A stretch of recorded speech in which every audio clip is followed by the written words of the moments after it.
100 sekundžių pramogos. Visame pasaulyje moteris savo kurtais bateliais pavergęs batų dizaineris Manolo Blahnikas Juozui Statkevičiui pranašauja pasaulinę šlovę.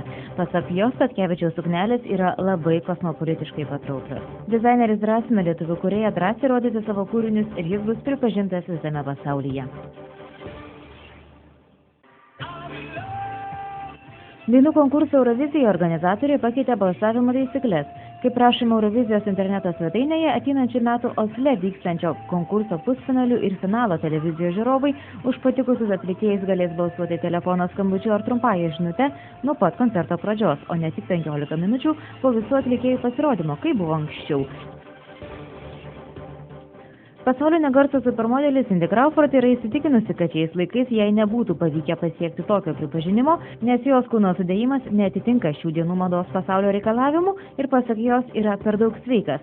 Amerikiečių gražuolė buvo viena supermodelių žaibiškai užkopusi į mados pasaulio limpą paskutinėme praėjusio amžiaus dešimtmetyje.